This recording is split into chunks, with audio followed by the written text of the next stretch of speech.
지난 금요일과 토요일날 성경학교를 은혜 가운데 잘 마쳤습니다.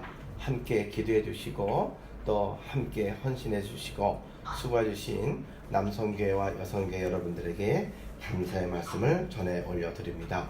이번 성경학교는요 48명이더라고요. 총 48명이 이틀에 걸쳐서 함께 은혜를 받고 돌아갔습니다.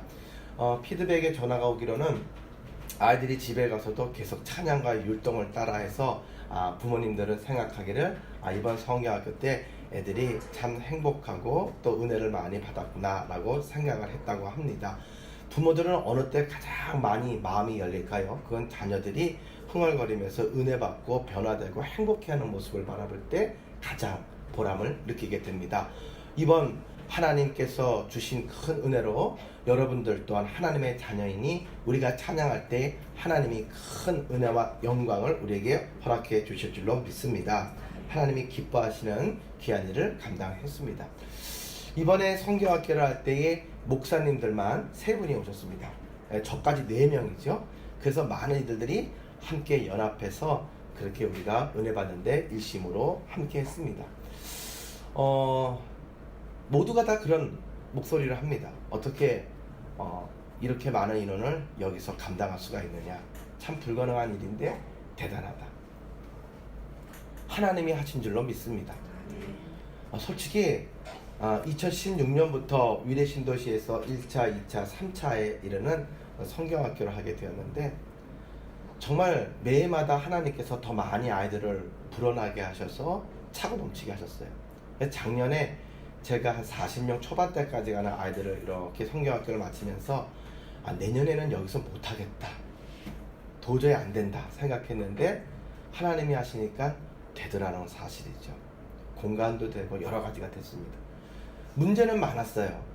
그러나 그 문제들로 인해서 참 걱정거리도 많았습니다. 그런데 하나님께 기도하니까 믿음의 눈으로 바라보니까 하나님께서 그 모든 것들을 풀어주셔서 공간도 허락하시고 자녀들도 허락해 주시고 보내주시고 또 헌신자들도 또 선생님들도 또 귀한 기도와 먹거리들과 여러 가지 후원들로 함께 도와주셔서 정말 하나님께서 귀한 은혜로 이 한 해도 마음의 간증을 삼아 주셨습니다. 우리가 살아가는 세상의 삶이 그러합니다. 이제 더 이상 안 된다라고 생각하는 경우들이 많습니다. 그러나 하나님께서 된다 하시면 그 길 가운데 길이 있고 그 모든 어려움 속에서도 하나님께서 우리에게 가르치시고 우리들에게 더욱더 기도하는 시간을 허락해 주시는 줄로 믿으시길 바랍니다. 그래서 기도가 많이 나왔더랬습니다. 지난주 주일 예배까지 아이들이 공과 장소가 이제 아이들이 늘어나서 6개 장소가 동시에 필요한데 도저히 공간이 나오지가 않는 거예요. 그래서 이 2개의 공간을 더 만들기 위해서 참 애를 썼습니다. 그런데 뜻밖의 이야기할 때마다 모든 이 건물의 학원들이 다 선뜻 쓰라고 다 열어줬어요. 말 한마디에 그냥 다 쓰시라고 문을 열어주고 비밀번호도 다 가르쳐주고 모든 것들을 아주 적극적으로 후원해줬어요. 또 이 건물의 또 관리소장님은 여름 성경학교 한다는 이야기를 듣고 또 일산에서부터 이만한 주먹만한 그러한 빵을 갖다가 50개를 찬조를 또 다 해주시고 또 새벽 예배에 다니시는 또 우리 권사님들이 또 먹거리들과 또 후원금과 기도로 또 얼마나 열심히 함께 해주셨는지 모릅니다. 불가능하게 생기는 일들이 가능하게 되었을 때 그것은 우리의 힘이 아니라 하나님이 우리의 중보의 기도를 들으시고 역사하시는 능력이 되는 줄로 믿으시기 바랍니다. 그래서 이런 모든 일들을 함께 이루고 난 다음에 우리는 고백해야 됩니다. 하나님이 하셨습니다. 더 크고 놀라운 일들을 행하실 하나님을 바라보는 우리가 되기를 원합니다. 오늘 본문의 주인공인 예수님의 제자들은요 오병이어의 크고 놀라운 사건들을 바라보면서 이제 그 건신 걱정이 없을 거라고 생각했습니다. 왜냐하면 예수님의 말씀에 능치 못함이 없음을 경험했기 때문이죠. 그런데 웬일인지 예수님께서는 이 모든 일을 잠깐 멈추시고 그리고 기도하러 올라가셨습니다. 혼자 가셨습니다. 그리고 제자들에게는 이 호수를 지나서 건너편으로 먼저 가 있으라고 말씀하셨습니다. 그들은 말씀에 순종하였습니다. 그런데 그 말씀에 순종한 결과 그들이 한 3-4km를 배를 띄워서 한 가운데로 갔을 무렵에 이유를 알 수 없는 큰 풍랑을 경험하게 되었다라고 성경은 이야기를 합니다. 너무나도 놀랐습니다. 왜냐하면 어부로 생활을 했지만 한 번도 이러한 풍랑을 경험해 본 적이 없기 때문이죠. 왜냐하면 이곳은 바다가 아니고 호수기 때문에, 지극히 큰 호수기 때문에 아주 기상이변이 특이하게 아주 그렇게 만에 하나 있을까 말까 한 경우에만 이런 풍랑이 있었습니다. 전설로만 들었던 그런 풍랑, 그들에게는 너무나도 당혹스러운 일이었을 것입니다. 그러나 정작 그들의 두려움의 정체의 실체는 무엇이었느냐? 파도가 아니었습니다. 바로 바람이었습니다. 그 바람의 물결을 바라보고 그들이 두려워했다. 그리고 그들이 가장 믿고 의지해야 할 주님을 그들은 유령이라고 말하면서 오해하고 그 주님을 두려워했다라는 사실입니다. 여러분 기억하십시오. 두려움에 사로잡힐 때에는 우선순위가 뒤바뀌게 되고 분별력이 없어지게 됩니다. 우리가 어렵고 힘들 때 정말 무릎 꿇고 붙잡아야 될 주님을 두려워하게 된다는 것이죠. 죄가 그렇습니다. 죄는 우리에게 두려운 마음을 주어서 주님 곁에 다가가지 못하게 만듭니다. 그래서 우리가 은혜를 받고자 한다면 먼저 주님 앞에 회개하고 주님 앞에 나가서 모든 것들을 쏟아놓는 통회자복하는 상한 심령이 되어야 될 줄로 믿습니다.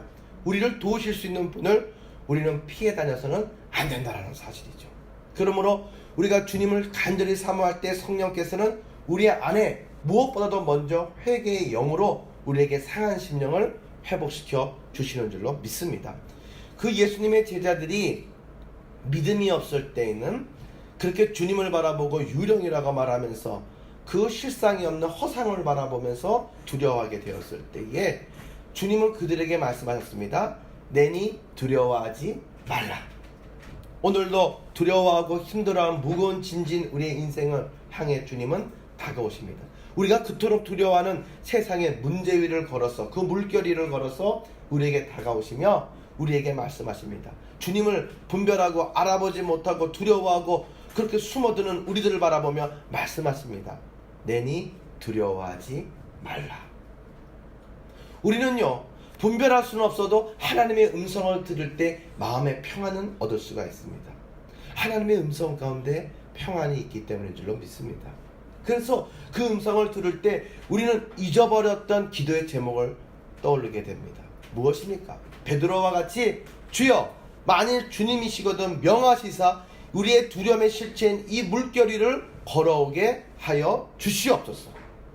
오늘 여러분과 제가 주님 이 무서운 두려움의 환경들을 벗어나 환난과 근심이 없게 하옵소서라고 기도하는 도망치는 기도가 아니라 주님 내게 능력을 주셔서 이 문제 위를 걸어가 주님께로 나가게 하옵소서. 능력의 종이 되게 하시고 이 과정을 통해서 내 자아가 깨지고 하나님의 음성을 듣고 하나님을 만나는 경험을 하게 인도하여 주시옵소서.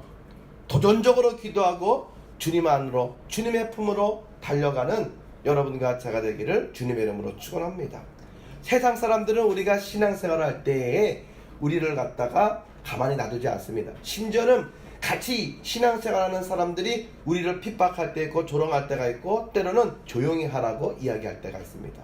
바디메오가 예수님이 오신다는 이야기를 듣고 쫓아갔습니다. 그러나 어디 계신지 알지 못하고 주목받지 못했으므로 그는 소리 질렀습니다. 다윗의 자손 예수 그리스도여 나를 불쌍히 여겨 달라고 말이죠. 그때에 주변 사람들이 시끄럽다고 이야기했습니다. 너같이 부정한 사람이 여기 와서 소리 지르고 이렇게 물을 흘릴 때가 아니라고 핍박을 했습니다. 조용히 좀 하라고 말했습니다. 그를 도와주고 그를 주님께로 인도하는 사람이 아무도 없었습니다. 예수님을 쫓는 사람들 가운데도 없었습니다. 그러나 주님께서는 그 목소리를 들으시고 그의 믿음을 확인하시고 그를 부르셨으며 그에게 영육의 회복과 은혜와 평강의 구원을 허락해 주신 줄로 믿습니다. 여러분 우리가 믿음의 눈으로 주님을 바라보면은 우리는 두려울 것이 없습니다. 우리가 신앙생활을 할 때에 경외심을 가지고 주님께 집중하는 신앙이 있기를 주님의 이름으로 축원합니다. 주님을 집중하면 모든 문제 위를 걸어가는 모든 풍랑 위를 걸어가는 영권과 능력으로 모든 문제를 평탄케 하는 기적의 주인공이 되게 될 줄로 믿습니다. 믿음의 눈으로 주님을 바라볼 때에 소망이 생기고 우리의 부르짖음의 입술에 믿음의 선포가 이루어지며 하나님의 능력을 우리는 고백하고 체험할 수가 있다는 것이죠. 사람이 무엇을 보느냐가 그 사람의 생각을 지배하고 그 생각의 지배를 받는 것이 바로 입술로 나오게 됩니다. 여러분, 성전 뒷문 곁에 앉아서 구걸하던 인생들, 무엇인가 동전한 입을 얻으려고 했던 인생들, 그러나 베드로는 그를 바라보며 금과 은은 내게 없거니와 내게 있는 것으로는 내게 명하노니 곧 나사렛 예수 그리스도의 이름으로 일어나 걸으라 선포할 때에 그에게 가장 근본적인 구원의 회복과 건강이 돌아가게 된 줄로 믿습니다. 여러분, 내가 저 사람을 도와줄 것이 없는 데가 아닙니다. 우리들은 우리에게 있는 것에 집중해야 됩니다. 성공하는 사람들은 우리와 똑같은 시간, 똑같은 환경, 더 못한 그러한 위치에 있는 사람들도 있습니다. 그러나 그들은 무슨 차이로 성공할 수가 있느냐? 자신들이 할 수 있고 자신들이 가지고 있는 것에 집중할 때에 그들은 성공할 수가 있었고, 문제는 더 이상 그들을 발목을 붙잡을 수가 없었다는 것이죠. 오늘 여러분과 제게 있는 것이 무엇입니까? 주님의 말씀, 주님의 임재, 그분을 붙잡고 씨름하는 야복 나루터가 되기를 주님의 이름으로 축원합니다. 내게 없는 것을 가지고 내가 가지고 있는 여러 가지 새로운 미지의 세계에서의 정착과 모든 도전에 대한 두려움이 아니라 내게 있는 것, 내게 찾아오신 주님께 집중할 때에 모든 두려움은 사라지게 될 것입니다. 왜냐하면 믿음은 두려움의 반대말이 되기 때문이죠. 우리가 누군가를 계속해서 주목해서 바라본다는 얘기는 그를 사랑한다는 얘기고, 온전한 사랑 가운데 두려움이 없다라고 성경은 이야기를 하기 때문이라는 것이죠. 예수님을 가장 사랑했던 제자 베드로는 예수님을 바라볼 때에 과연 수제자다운 믿음의 고백을 하게 됩니다. 주님, 나에게 명령하셔서 이 무리를 걸어 주님께로 나가게 하여 주시옵소서. 그런데 주님께서는요, 그러냐? 그러면 이 옷을 입어라. 그러냐? 그러면 이 성경을 좀 암송하고 와라. 뭐 이런 식으로 복잡한 이야기를 하시지 않습니다. 그에게 도전과 명쾌한 답을 주시는데 오라! 한마디였어요. 주님께 오라는 것입니다. 그런데 문제는 뭐냐면 여전히 풍랑이 일고 있는 그 바다임에도 불구하고 주님이 말씀만 주시는 거예요. 오라! 이 말씀에 의지해서 그가 내딛었을 때에 무리를 걸어가는 능력과 권세를 경험하게 된 줄로 믿습니다. 여리고 성이 무너져 내렸을 때나 홍해 앞에 있을 때나 요단강을 건넜을 때나 모든 상황 가운데 주님께서는 한 말씀으로만 우리에게 응답해 주셨습니다. 나아가라. 오늘 내가 저들을 너의 손에 붙였다. 주님의 말씀을 믿고 주님께 집중하며 나아갈 때에 하나님이 일하시기 시작한 줄로 믿습니다. 다 길을 열어놓고 하나님께서 그렇게 걸어가라고 요구하신 게 아닙니다. 오라고 하신 것이 아닙니다. 다리를 깔아놓고 공병대를 갖다가 출동시키고 오라고 하신 것이 아닙니다. 보이지 않는 실상을 붙잡을 수 있는 믿음의 눈이 오늘 이 시간 여러분과 저에게 열려지기를 주님의 이름으로 축원합니다. 우리는 기억해야 됩니다. 주님의 말씀대로 살아가는데도 어려움이 있을 수가 있다는 것이죠. 여러분 생각해 보세요. 예수님을 안 믿던 사람이 예수님을 믿고 은혜를 받아갑니다. 사단이 가만히 있겠습니까? 흔들어 놓습니다. 두려움의 실체들로 그가 가장 약한 부분, 그의 자녀이거나 그의 건강이거나 그의 돈이거나. 사단은 귀신같이 알아요. 무엇을 합니까? 그의 마음속에 있는 우상을 합니다. 하나님보다 더욱더 그 마음속에 크게 자리 잡은 것을 안단 말이에요. 그래서 사단은 엄한 것을 치지 않습니다. 그 마음의 우상을 칩니다. 괴로움을 줍니다. 그래서 생각하게 하고 두려워하게 하며 복잡하게 만듭니다. 하나님께 집중하지 못하게 만듭니다. 여러분, 우리가 공부할 때도 마찬가지고 우리가 모든 일을 할 때도 집중하지 못하면 성공할 수가 없어요. 이 집중하지 못하게 만드는 것을 차단하는 것이 우리의 인생의 성공의 첩경이 되는 줄로 믿으시기 바랍니다. 믿음에 있어서 두렵게 만드는 모든 실체들을 잠재울 수 있는 것은 무엇이냐? 주님께 집중하는 우리의 시선인 줄로 믿으시기 바랍니다. 어정쩡하다 보면 당해요. 확실해야지만이 이길 수가 있다는 사실이죠. 여러분, 사단은요 어정쩡하게 눌러서는 안 됩니다. 확실하게 눌러야 됩니다. 누군가가 이야기를 했습니다. 조직폭력배 출신의 사람인데 그 리더를 하셨던 분인데 그분한테 이제 변화돼서 하나님을 믿고 간증하는 이야기 가운데 무슨 얘기가 하나가 딱 나왔는데, 어떻게 그 무서운 사람들을 다스리면서 일을 하셨습니까? 라고 이야기를 했어요. 대적들도 많고 얼마나 위험천만합니까? 참 불안해서 마음 졸여서 그 길 못 갈 것 같은데 어떻게 그렇게 그 길을 걸어가셨습니까? 라고 이야기했더니 딱 한마디를 하더라고요. 뭐라고 얘기하냐면 그 모든 룰을 어긴 사람들은 확실하게 끝을 내야 됩니다. 어정쩡하게 혼냈다가는 오히려 자기가 당합니다. 그래서 확실한 기회와 확실한 계기를 만들어서 확실하게 눌러놓지 않으면 그러면 사방에서 다 일어납니다. 그러면 감당이 안 됩니다. 그래서 모범적으로 들어오는 것이 있으면 하나를 확실하게 끝냅니다. 그러면 그 모든 사방의 눈들이 다시 순종적으로 돌아가고 체계가 잡힙니다. 험한 사람들을 다룰 때는 그렇게 해야 합니다. 아니면 괜히 건드리면 안 됩니다. 이렇게 말을 하더라고요. 여러분, 사단은 험해요. 되게 집요한 존재들입니다. 그러므로 그 사단들을 예수님의 이름으로 쳐서 그들을 쫓아낼 때에 대충 쫓아내고 이겼다고 생각하고 잔치할 때가 아닙니다. 왜요?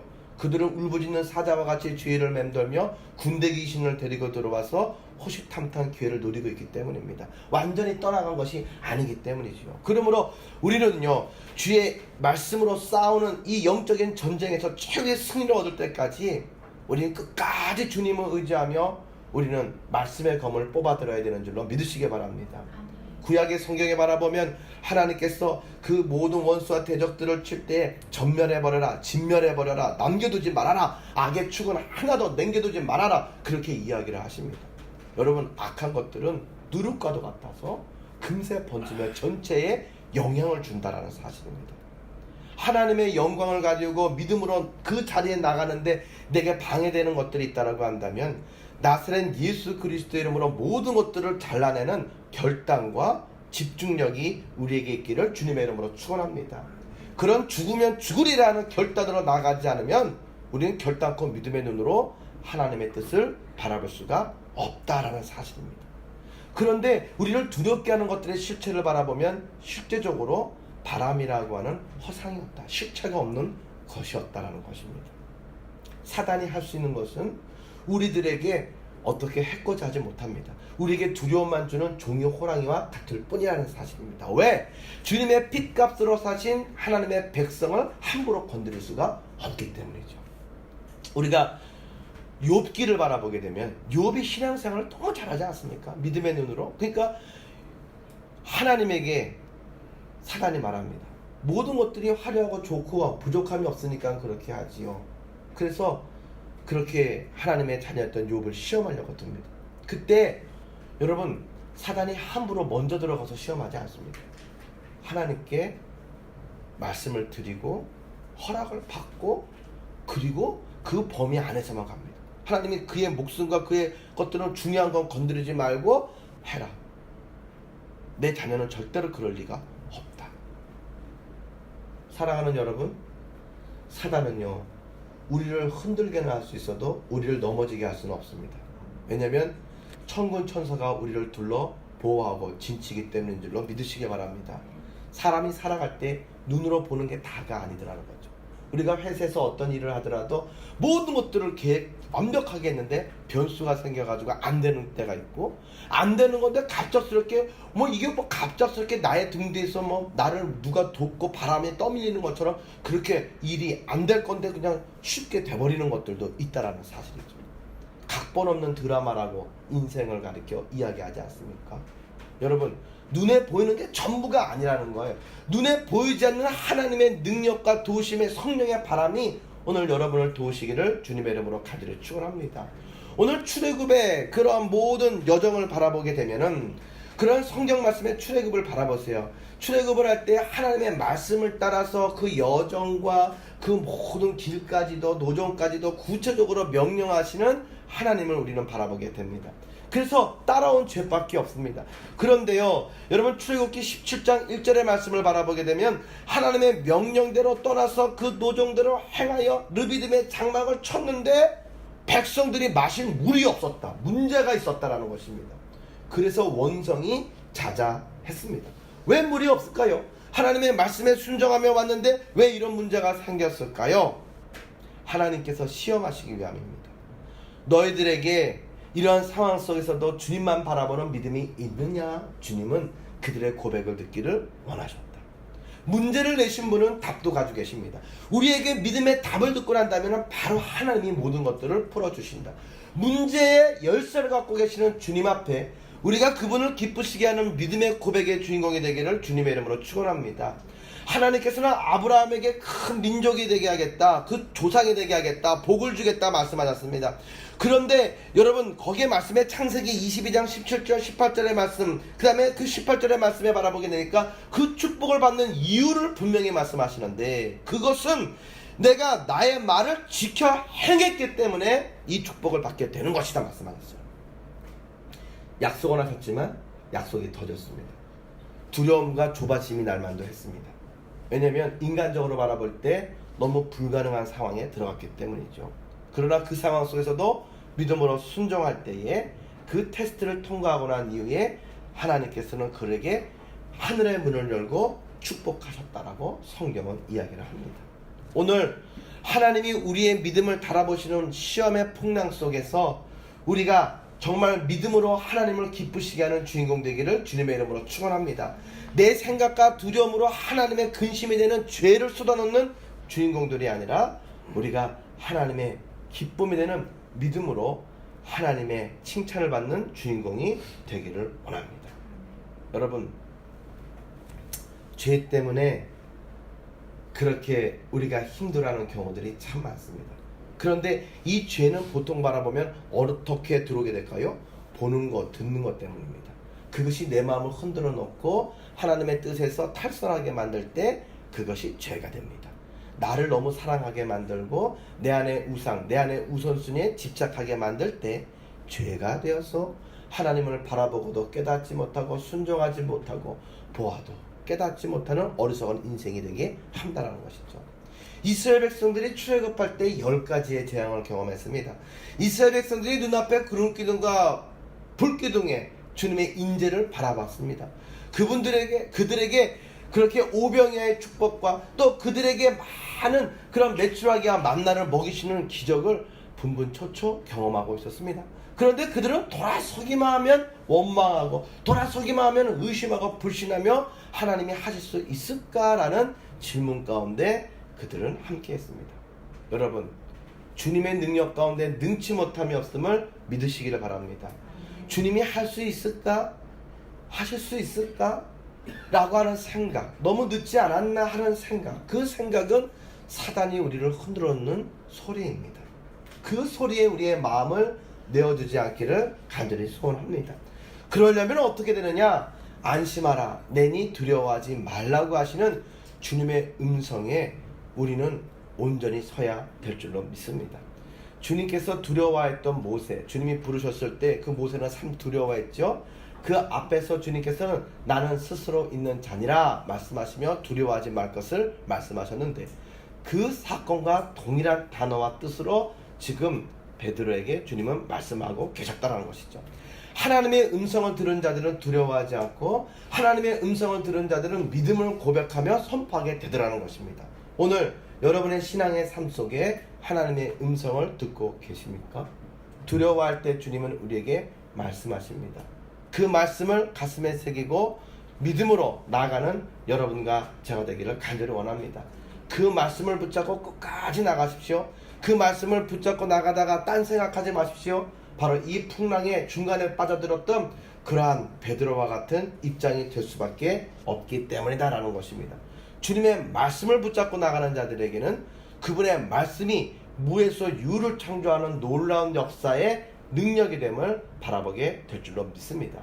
여러분, 배를 이렇게 만드는 것을 보신 적이 있습니까? 거기 바라보게 되면은 배는 등치가 엄청 큰데요, 그 배의 방향을 정하는 키는 그 몸집에 비해서 손바닥만 하다는 것을 우리는 알게 됩니다. 그렇죠? 배는 항상 자기의 등치에 손바닥만한 것들로 그렇게 뒤에다가 놓고 방향을 정한단 말이죠. 그래서 아무리 엔진이 좋아서 빨리 가는 게 문제가 아닙니다. 배가 아무리 커서 튼튼한 게 문제가 아닙니다. 배의 목적은 목적지에 도달하는 데에 의미가 있는다라는 사실이죠. 우리의 인생이 아무리 크고 화려하다고 할지라도, 우리의 인생이 아무리 대단한 운동력을 가지고 있고 권력을 갖고 있고 돈의 운동력을 갖고 있다 할지라도 하나님의 그의 인생의 키를 주장하셔서 주신 말씀을 제대로 붙잡고 순종하지 않으면 우리의 인생은 엄한 곳으로 우리는 가게 될 줄로 믿습니다. 빙하가 있는 곳, 그래서 아주 위험한 곳, 그곳으로 향해서 가게 되는데 그 빙하라고 하는 것은 어떻게 되어 있습니까? 끝자락은 조금밖에 안 나오지만 그 뿌리가 밑에 크게 있지 않습니까?